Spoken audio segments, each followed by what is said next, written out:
Welcome to this short video on how to write a conclusion within your work. What is a conclusion?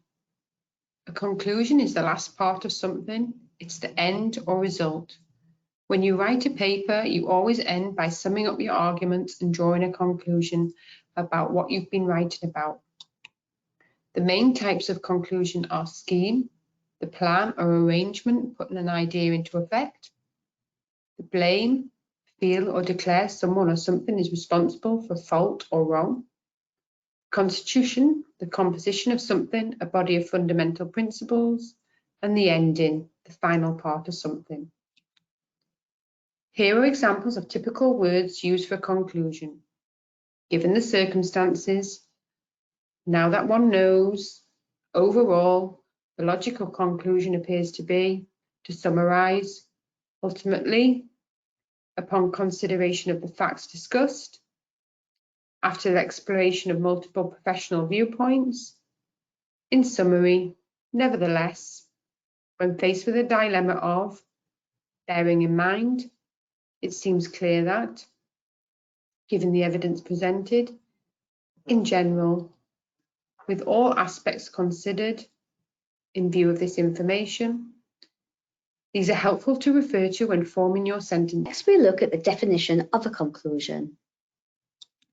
Consider the following: decision, determination, verdict, a position or opinion, or judgment reached after consideration, close, closing, end, the last section of the communication. Refer to these definitions when writing your conclusion to support your summary of your work, the meaning of a conclusion and its purpose.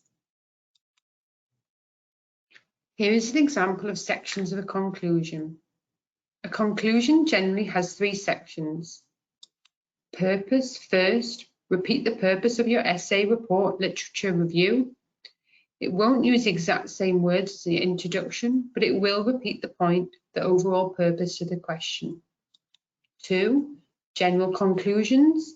Then set out your general conclusions and a short explanation of why they are important. 3, draw it all together. Finally, draw together the question, the evidence in the essay body, and the conclusion. This way, the reader knows that you have understood the answers to the question. This part needs to be clear and concise. Here is an example of a conclusion in context for the subject area of health. The conclusion is broken down into the steps mentioned above, bringing them together in one paragraph.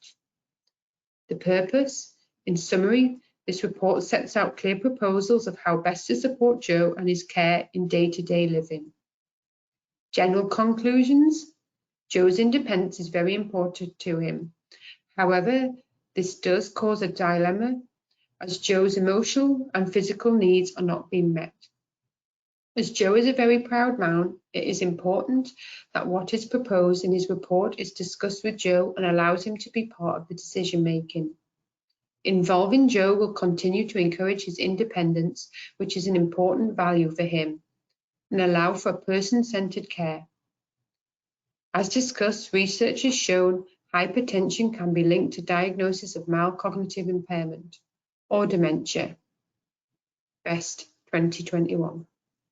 Therefore, a review of his medication may be needed to ensure that this is not having an impact on his memory loss. Continue to summarize general conclusions and why they are important. Draw it all together. Therefore, with the involvement of Joe in creating a healthcare plan and following actions mentioned regarding his physical and emotional needs, while ensuring Joe's values and beliefs are the foundation of care, will allow for the best outcomes in his support plan.